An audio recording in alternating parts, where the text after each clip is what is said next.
Hey cuties, I'm Lanikia and you're watching What Happened on the Soaps. This is the Young and the Restless edition. All right, today is Wednesday, September the 21st, 2022. Let's get right into this. On a scale of 1 to 10, honestly, I'm going to have to give it like a 7. All right, the big thing was Nikki and Deacon. So she does meet Deacon at the hotel. He comes to see her and he is floored that it's Nikki. He never expected that. And he just tells her, gosh, I can't believe it was you. It was you and everything. And she says, he's surprised that he thought he would never see her again. So he's wondering why she's there. And she tells him she knows about Diane Jenkins. And he was like, she tells him she knows that he helped Diane and that Diane is alive. And he says, how do you know that? And she said, because Diane is back in Genoa City. And he says, oh, and I bet she threw me under the bus. And she says she had no problems doing it or whatever. And so she said, he was like, well, what do you call, you want revenge or what is it that you want? And she said, he tries to apologize. And she said, oh, no amount of apology will do. She said, but I do want information on Diane and about what was going on in LA. And he said, honestly, I can't tell you because we didn't keep in touch like that. And the few times I saw her, she was driving around in a Bentley. He said she gave him the same story she gave Nikki about, just getting by. He said, but when I see her, she was clearly doing well. She clearly had money, a lot of money. And she said, so how did she get the money? And he says, I don't know. She never would tell. She didn't want to tell him. But he know it wasn't from real estate because the way she was living, she wouldn't have been able to afford that on whatever she was her salary or whatever.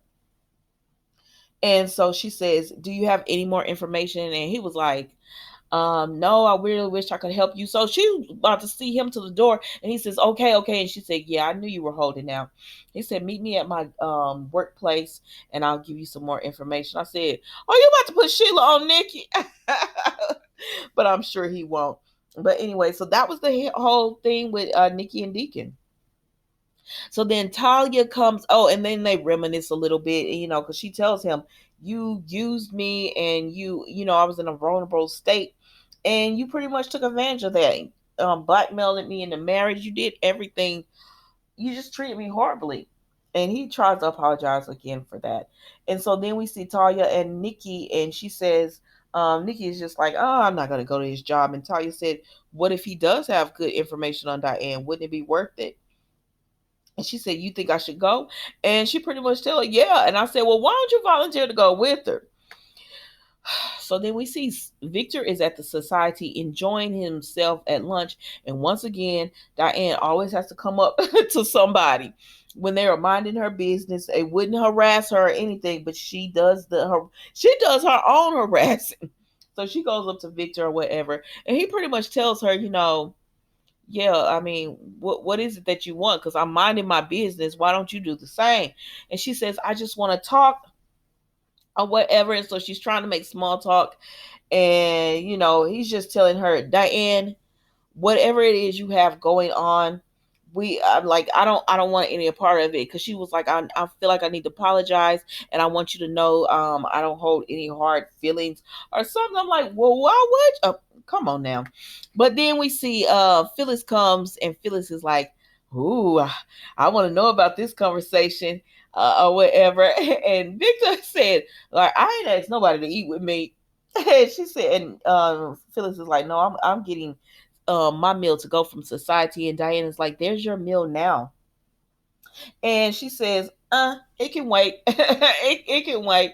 I want to see what's going on here. And Diane's like, Phyllis, please leave so I can talk to Victor in private and everything.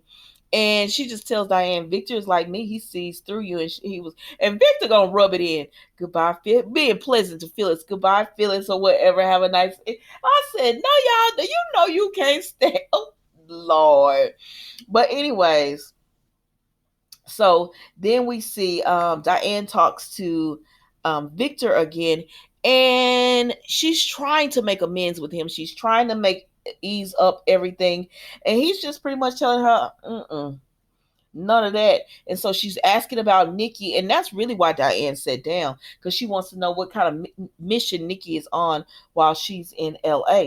And Victor, just chuckles or whatever, and he says, "Listen, Diane, I could see it now. You're going ready for a fight." And he said, "I love these type of battles, but I'm here to tell you, you know how this ends. You won't win or whatever." Because she says, "Why is it that you, Phyllis, can go and change yourselves, but I can't? And why can't I just live peacefully? I haven't done anything to anyone." But Victor's just like, "You done enough in the past. You've done enough in the past, and you should have stayed where you were. So, yeah, like, don't expect anything from me."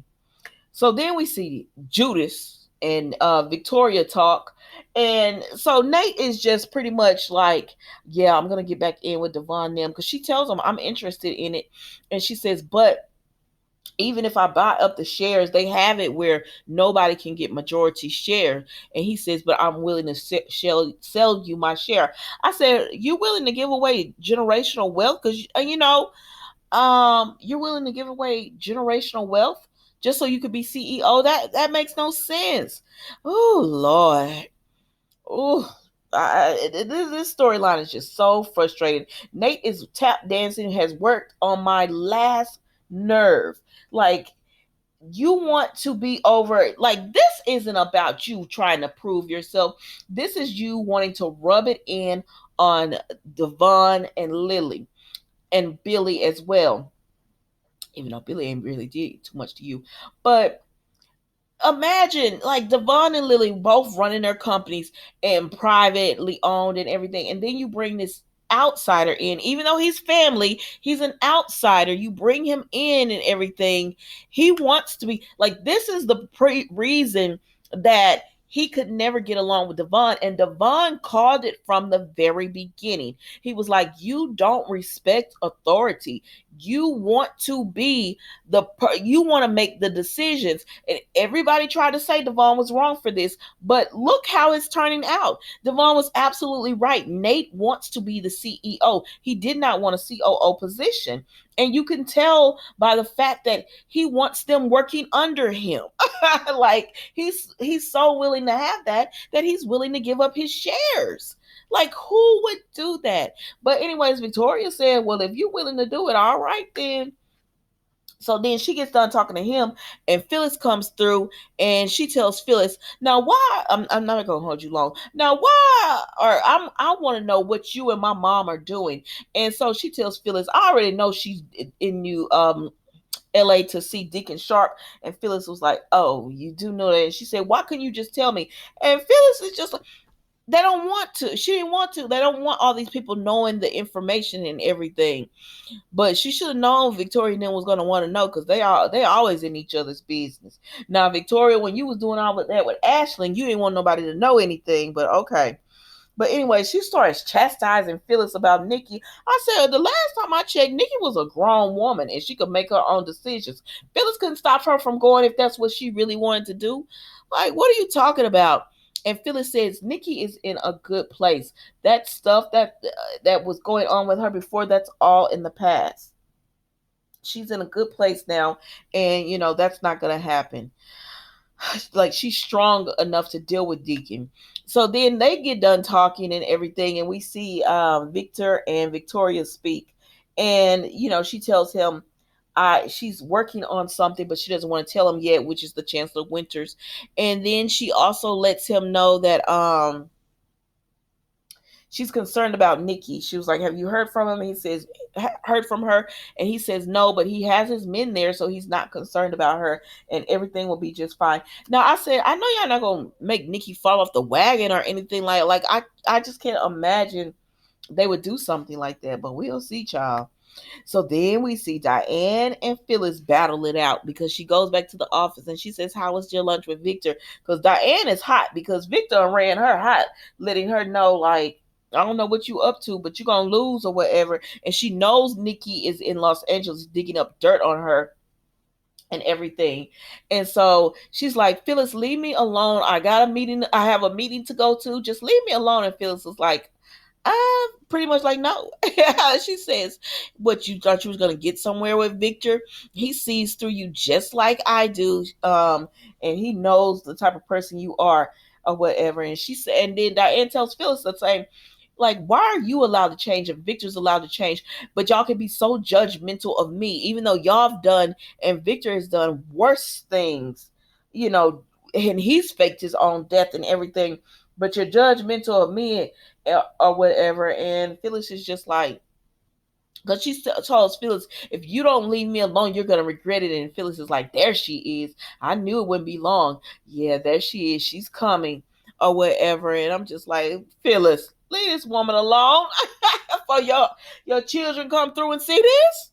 Or Jack, because they all always, yeah, right outside his office. I didn't know Jabot and Marquetti were gonna be like right there in their, as far as the office.